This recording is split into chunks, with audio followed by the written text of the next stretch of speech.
Hi, we are here with the new X-T1 from Fujifilm. This is a new mirrorless camera announced earlier this year. The Fujifilm X-T1 is a new camera from the X line of cameras by Fujifilm. It's one of the top cameras in their line. They have the X Pro 1, which is either above this camera or more or less at the same category, but they're pretty different. And all the other cameras, including cameras that we have already tested here on Lensvid, like the XM1, are basically below this camera in their lineup. So let's look at this camera. It has the same X-Trans sensor as the XE1 with a new processor. It's a 16.3 megapixel sensor. It's an X-Trans sensor, which is a proprietary technology of Fujifilm. It's a very advanced technology which gives very high image quality, as we're going to talk about later in the video. What else do we have in this camera? It has a 8 frames per second continuous shooting speed. It has a lot of dials and a lot of manual controls. We're going to talk about this in a second. What else we have here? As you can see, we have a very large viewfinder, electronic viewfinder in the back, a 3-inch over 1 million dot display. It's a tilt display, as you can see here. Other features that we have on the camera, again, we have all the dials here. We have a new processor, which also help improve the image quality. This camera goes up to 51,000 ISO, which is very high. Obviously, you don't want to go there, but on high ISO until about 6,400, you can get pretty good images. Again, we will discuss this later. These are more or less the basic features of the camera. We'll now move and talk a bit about all the dials and the basic configuration of the camera itself. What we want to talk about now is performance, and we want to start by talking about the autofocus speed. Now, we have tested the autofocus speed on both the X Pro 1 and the XM1. Both Fujifilm X cameras. We've tested the X Pro 1 when it was first announced about 2 years ago, so it was a very early firmware. And the autofocus speed was very, very poor. Since then, Fujifilm introduced a lot of firmware updates which improved the autofocus speed, so we didn't actually test the X Pro 1 with the most recent firmware, so we don't know exactly how far Fuji came up with their firmware, but the XM1, which obviously was a much later version, we tested it late last year, had a much improved autofocus, but it was still not on the same level that we are used to, obviously on DSLRs, but also not on most mirrorless cameras. So Fujifilm still have somewhere to go. With the introduction of the X-T1, Fujifilm promised to have the fastest autofocus on the market. Now, we're not sure if the autofocus engine on this camera is really the fastest on the market. It probably isn't. But it's definitely much faster than anything that we have tested so far with Fujifilm, and it's definitely sufficient for most users. Now, we've talked about the viewfinder. We want to add something that has to do with shooting moving targets and shooting sports in general. When you shoot a sequence of images, for example, a child running or a car passing by or a bird moving, the thing is that the autofocus speed is usually fast enough. We were able to get a series of shots with good autofocus with most of them.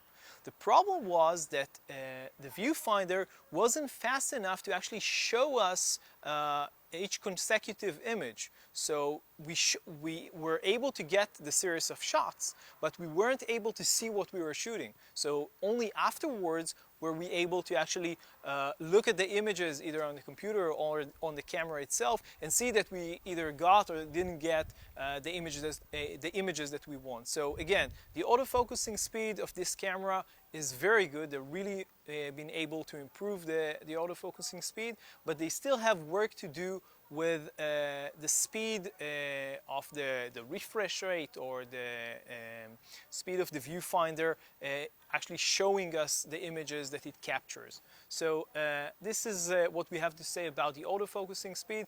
Definitely a very big improvement on previous cameras.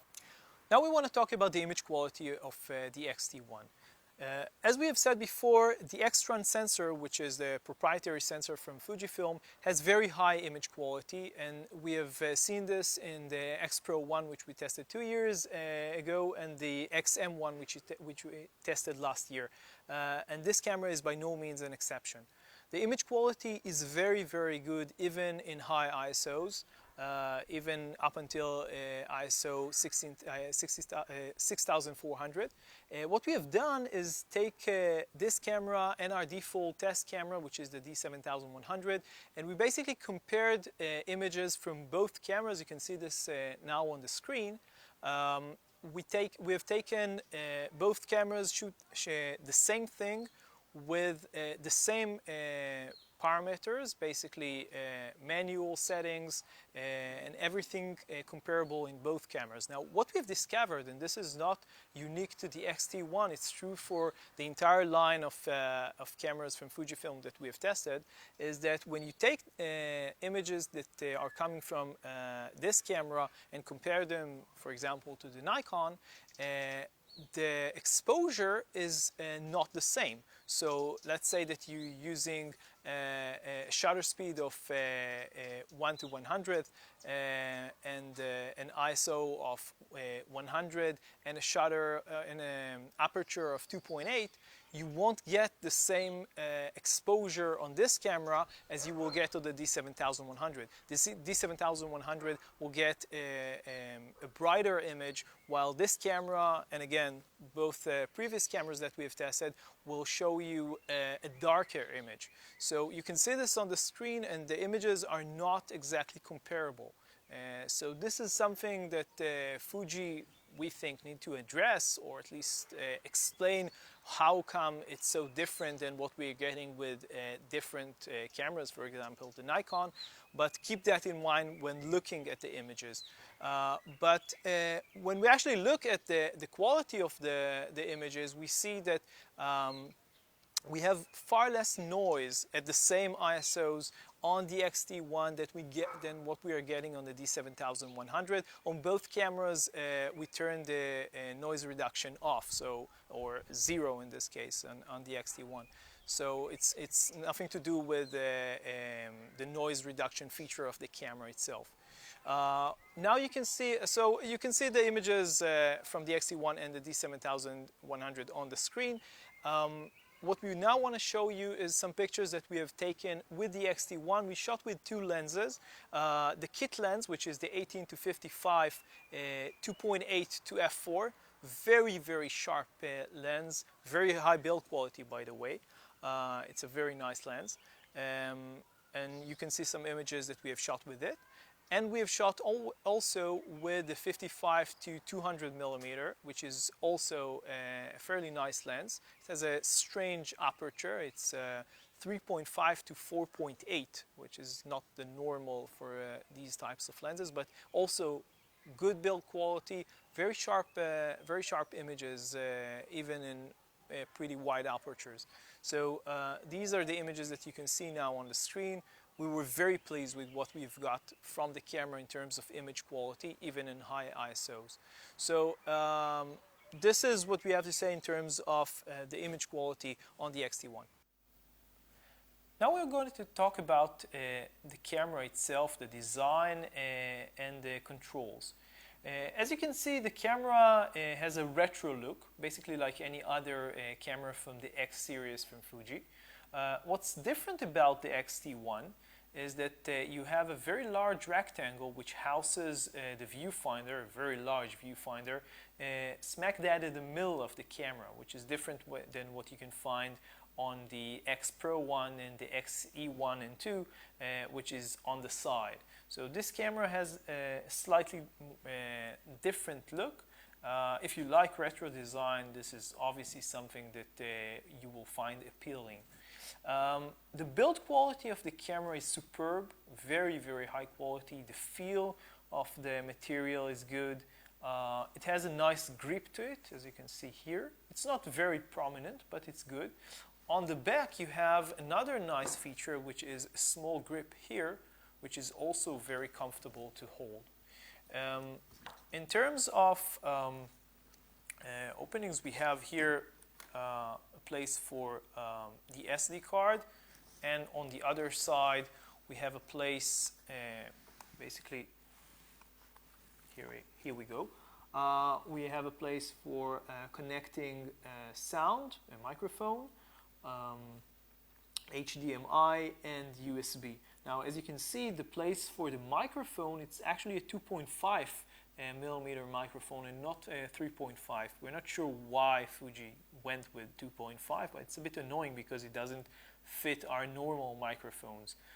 You will need either an adapter or a special microphone to use with the camera. Now let's have a look at the controls of the camera. As you can see, there are a lot of buttons here. Let's start with the front. We have here one dial. This is the front dial. Below it we have a function button which you can assign. We assigned it to control the ISO.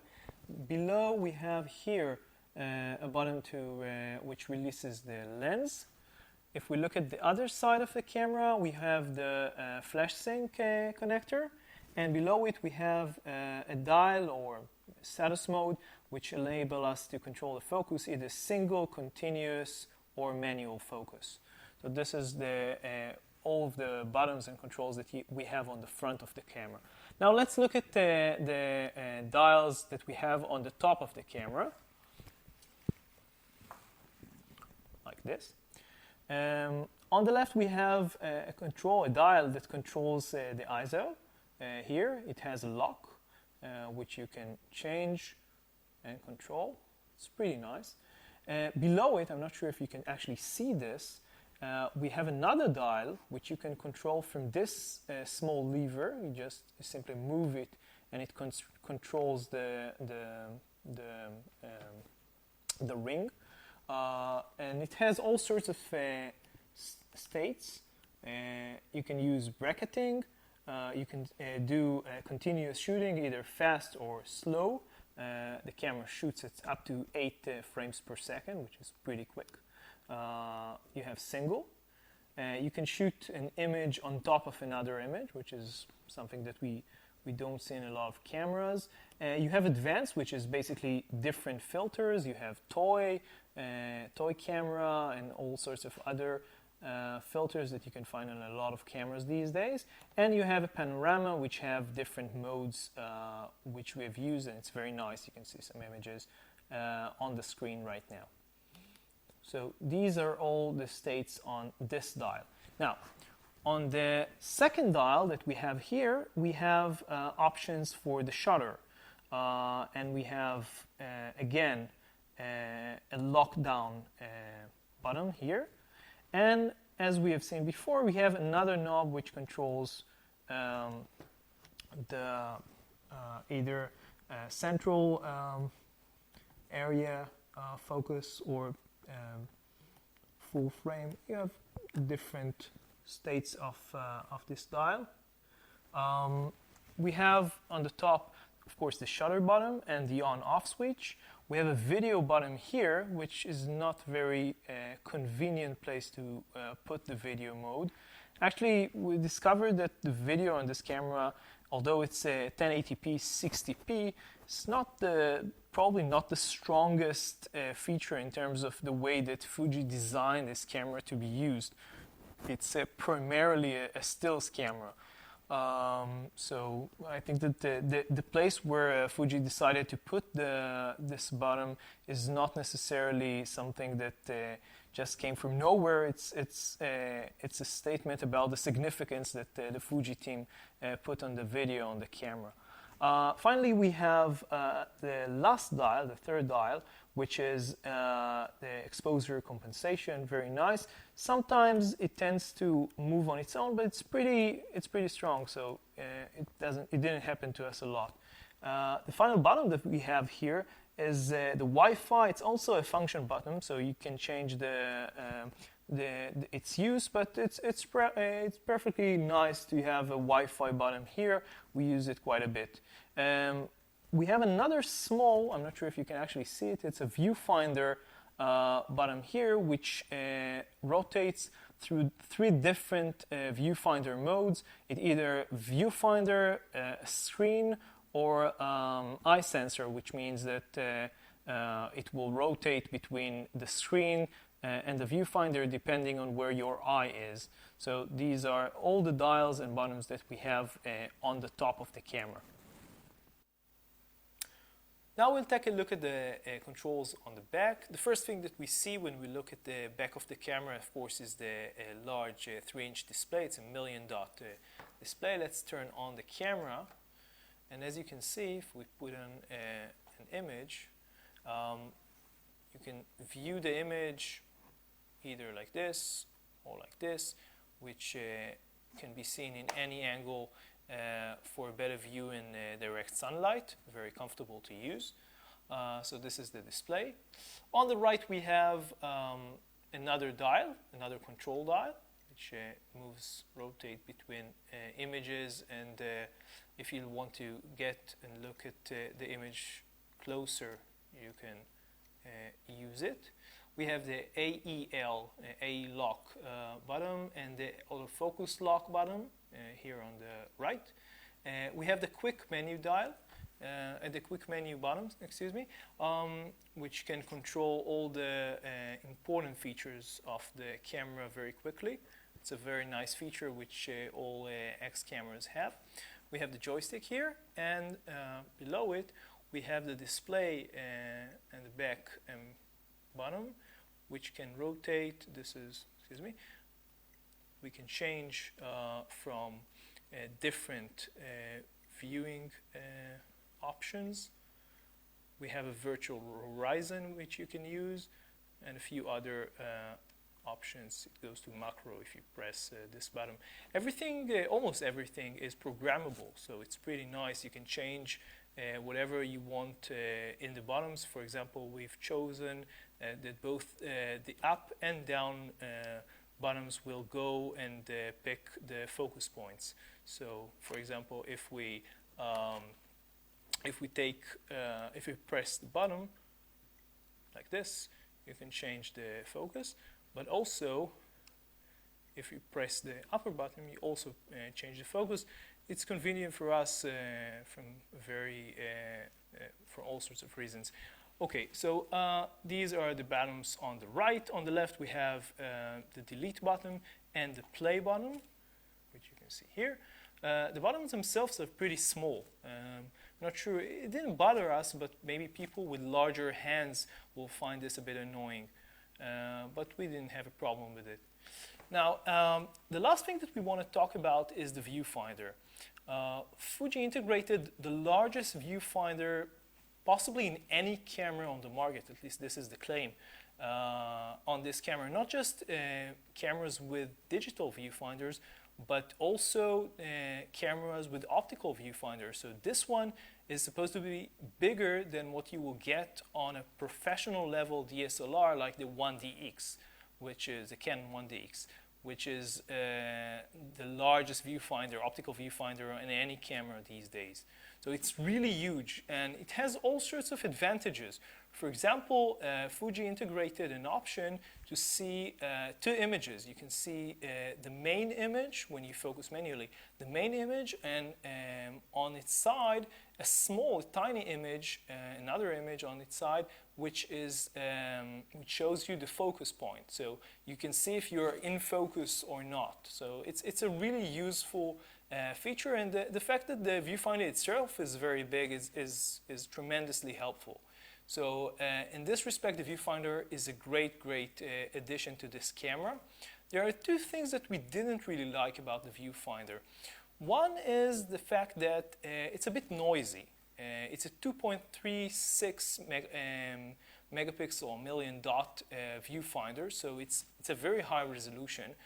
But on low light conditions, you see a lot of noise. Now, we think that this is something that we see in a lot of digital cameras, a lot of mirrorless cameras with digital viewfinders, but I think it's a bit prominent, more prominent on this camera. Probably the thing that bugged us the most in terms of the viewfinder is the fact that it takes the camera a lot of time to display the image after taking it.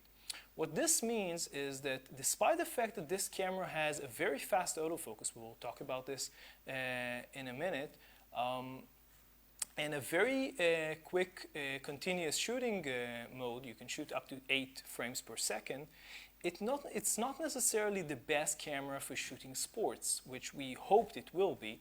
And the reason for that is that even if you shoot and have good focus for several pictures one after another, you don't see what you're shooting in the viewfinder because the refresh rate or something else with the mechanism or with the software on the viewfinder is unable to display the images fast enough. So you can shoot, let's say, 5 images. 4 of them will be in great focus, but you won't be able to see it in real time in the viewfinder because it will be black, basically. And it happened to us all the time. We've shot images of birds on a tree or flying in the sky, and a lot of them were in great focus, but we weren't able to see this only in the time that we shot it, only afterwards on the computer or on the camera itself. So we hope that Fuji will be able to somehow fix this or improve this in future firmware, because we see this as one of the weaker points in terms of using this camera for shooting moving objects. So despite the fact that the autofocus has improved considerably, it's still not the best camera with this firmware, with this initial firmware for shooting moving targets. So this is our problem with the viewfinder. Now let's move and see a short demonstration of how the Wi-Fi works on this camera. Here is a short demonstration of how the Wi-Fi on the camera works. Let's turn the camera on. Okay. We have here a Samsung Galaxy S2. We already installed a camera, a Fujifilm camera app on the mobile phone. The mobile phone, the app is specific for this camera. We tried a different app that we used on the XM1, on the previous X camera from Fujifilm, and it actually didn't work. So you need a specific one, which is a camera remote. Let's fire up the app here on the smartphone. Camera remote, Fujifilm. And on the X-T1, let's press the Wi-Fi button here and press remote control on the app. Now they are both synchronizing. It takes usually a few seconds to actually work.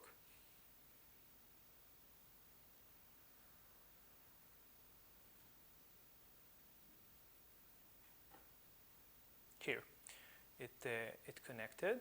Now we can actually see the image from the camera on the live view on the smartphone. And we can focus if we like this. We just focus on this object. And if we want, we can take a picture. And it can be saved on the smartphone or sent online. We have the ability to change some of the parameters of the image. So we're in aperture mode. We can change this. It's the aperture. We can change all sorts of things here. We can change the ISO, the film simulation. We can change macro, self-timer. These are all options that we have. We can see the ISO that we are in. Let's get back to this. So this is a very nice Wi-Fi application. It's not the most complex or the most feature-rich app, but it's working pretty well. And it's a very useful feature. We used it a couple of times to shoot when we didn't have the option to view the image from the camera itself. So to sum things up, there is a lot to like about the X-T1. First of all, the image quality of this camera is superb.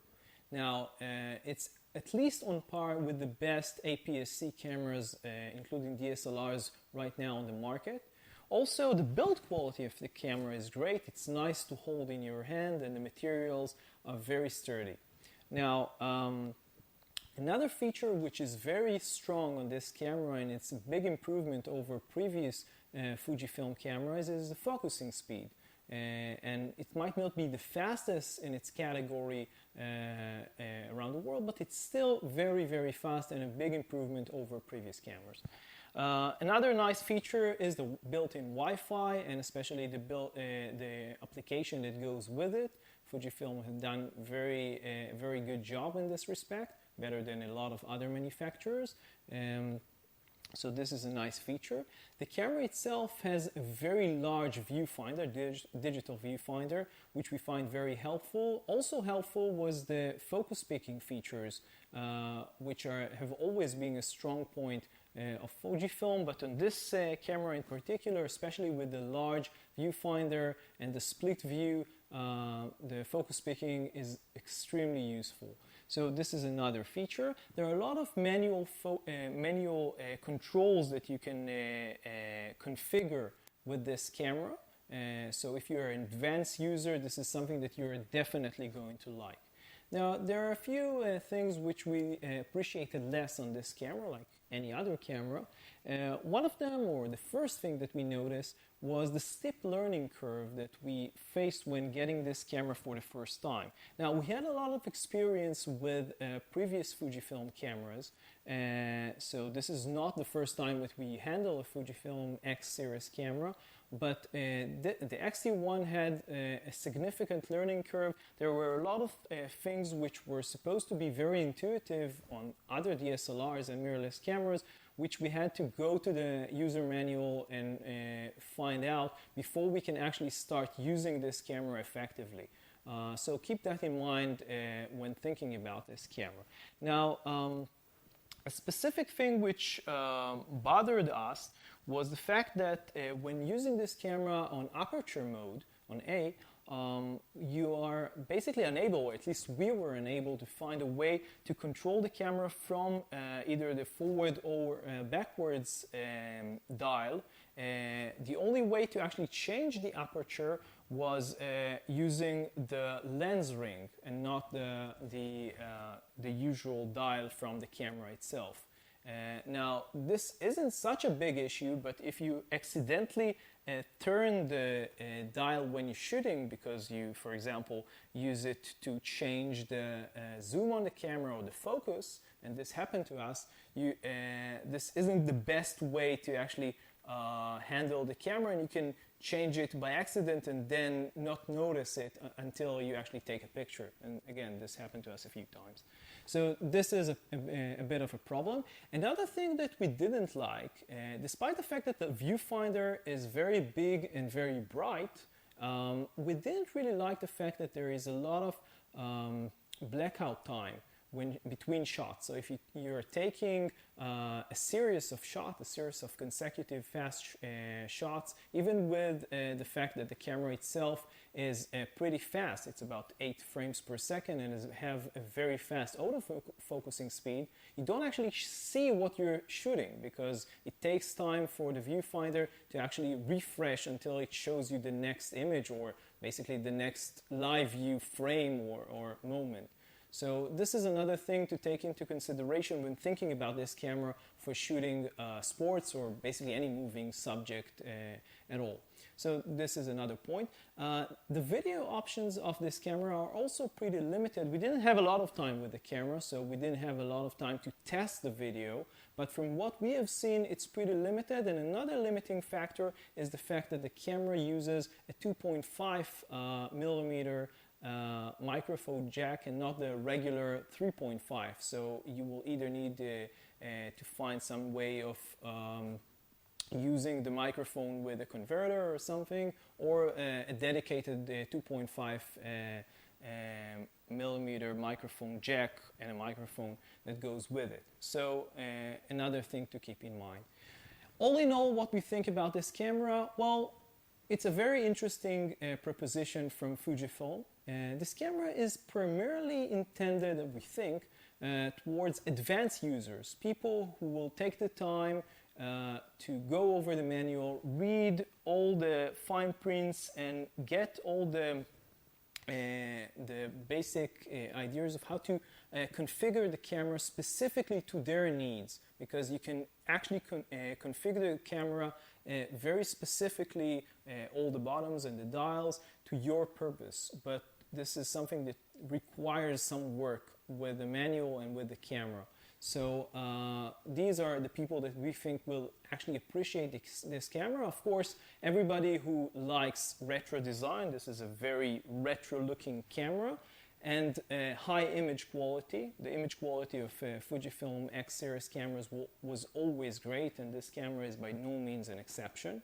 So these are the people who will appreciate it. If you're shooting fast moving objects, sports, or anything of that sort, think twice before you look at this camera.